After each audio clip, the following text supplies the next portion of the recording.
In this documentary, we journey back in time to relive three pivotal victories that exemplify the courage, innovation, and strategic brilliance of Britain in the face of overwhelming odds. From the skies above Britain to the deserts of North Africa and the beaches of Normandy, we will witness the indomitable spirit of a nation that refused to surrender. The summer of 1940, the skies above Britain echoed with the roar of engines, a symphony of war as the German Luftwaffe clashed with the Royal Air Force in a battle for air supremacy. This was the Battle of Britain, a pivotal chapter in World War II and a testament to the courage of the few who stood against the might of the German war machine. The fate of Britain, and perhaps the free world, hung precariously in the balance. Germany, having conquered much of Europe, had set its sights on Britain, the last bastion of resistance. The Luftwaffe's objective was clear: to cripple the Royal Air Force, paving the way for a seaborne invasion codenamed Operation Sea Lion. At the heart of this struggle were the aircraft, technological marvels of their time locked in a deadly ballet of speed, firepower, and maneuverability. The German Luftwaffe, boasting the Messerschmitt Bf 109 and the formidable Focke-Wulf WW190, were formidable opponents, renowned for their speed and firepower. Facing them were the valiant pilots of the Royal Air Force, flying iconic aircraft like the Supermarine Spitfire and the Hawker Hurricane. The Spitfire, with its elliptical wings and graceful design, was a symbol of British resilience, known for its agility and rate of climb, attributes that proved crucial in dogfights. The Hurricane, though often overshadowed by its more glamorous counterpart, was a workhorse, a sturdy and reliable fighter that accounted for a significant portion of German losses. The young pilots, many of them still teenagers, displayed extraordinary bravery, taking to the skies day after day, facing relentless attacks. Their skill and determination, combined with the effectiveness of the dowding system, an early warning radar system that gave the RAF a crucial advantage in detecting and intercepting incoming German raids, proved decisive. The dowding system, named after Air Chief Marshal Sir Hugh Dowding, commander of RAF Fighter Command, was a technological marvel that allowed the British to maximize their limited resources. By providing early warning of approaching German formations, it enabled the RAF to scramble its fighters and direct them to the most critical areas, ensuring that they were not caught on the ground and overwhelmed by the sheer number of German aircraft. The Battle of Britain raged throughout the summer of 1940, a relentless back-and-forth struggle for air superiority. The Luftwaffe targeted British airfields and infrastructure, aiming to cripple the RAF's ability to operate. The RAF in turn focused on intercepting German bomber formations, inflicting heavy losses and disrupting their attacks. By late summer, the Luftwaffe was suffering unsustainable losses. The planned invasion of Britain, Operation Sea Lion, was postponed indefinitely, a testament to the RAF's success in denying Germany air superiority. The Battle of Britain had been won, but the war was far from over. The legacy of the Battle of Britain extends far beyond the realm of military history. The scorching sands of North Africa, a stark contrast to the green fields of England, became another battleground where British forces would prove their mettle. The fate of the Mediterranean, a vital lifeline for Allied supplies, hung in the balance as the British 8th Army faced off against the formidable Afrika Korps, led by the legendary Desert Fox, Erwin Rommel.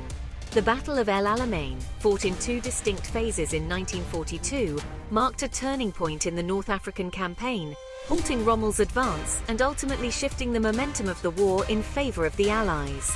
The first battle, launched by the Axis forces in July 1942, aimed to break through the Allied lines and capture the strategically important port of Alexandria, Egypt. Rommel, known for his audacious tactics and mastery of mobile warfare, sought to outmaneuver and outflank the British defences. The British, however, had dug in, constructing a formidable defensive line stretching from the Mediterranean Sea to the impassable Qattara Depression. The line was a testament to military engineering, a complex network of trenches, minefields, and fortified strongpoints designed to blunt the German attack.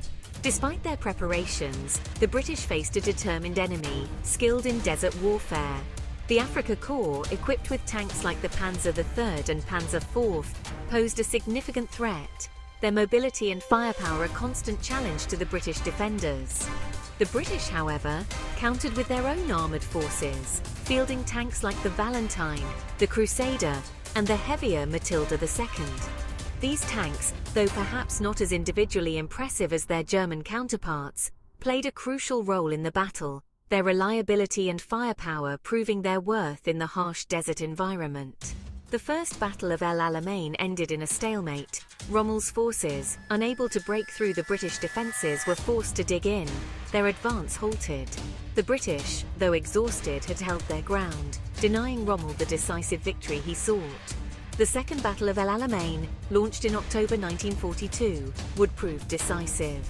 The British, now under the command of Lieutenant General Bernard Montgomery, had regrouped and reinforced their positions. Montgomery, known for his meticulous planning and his ability to inspire his troops, instilled a renewed sense of confidence in the Eighth Army.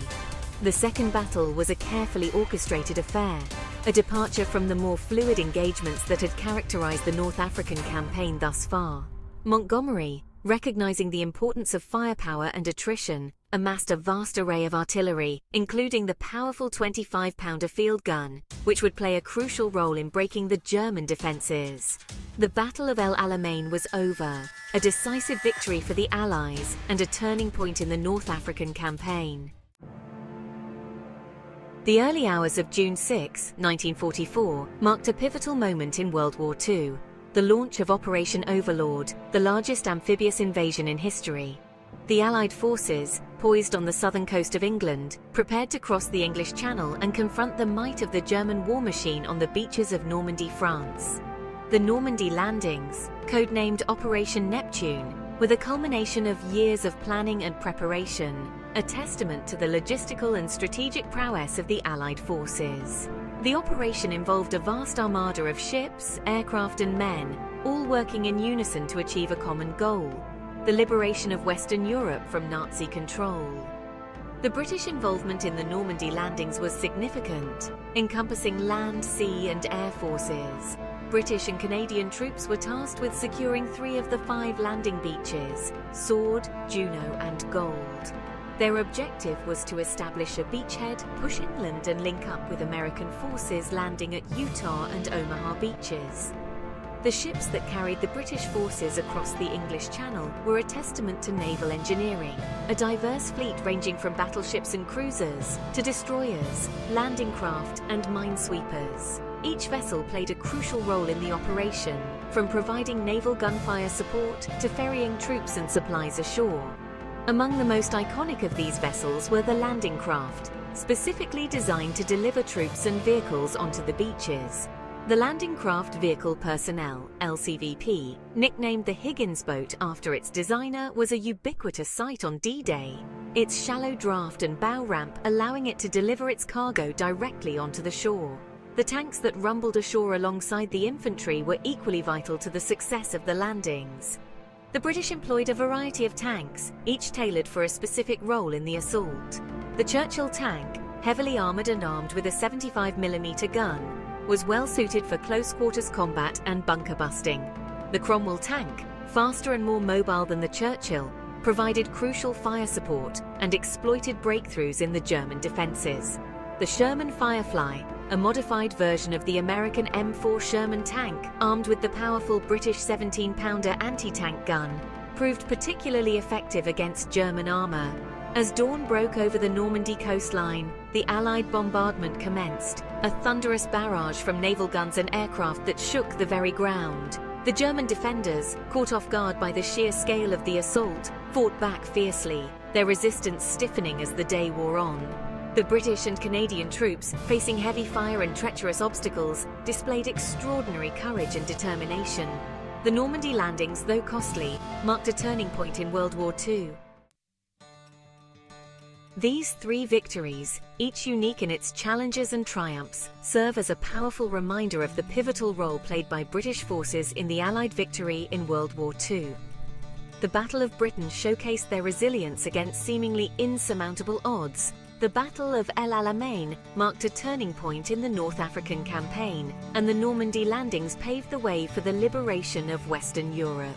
As we reflect on these victories, let us remember the bravery, strategic brilliance and unwavering spirit of the British Armed Forces, who fought not for conquest or glory, but for the preservation of freedom and the hope of a brighter future. The bright background music serves as a reminder of the triumph of hope over despair, inspiring us to carry forward the legacy of courage and sacrifice embodied by those who served.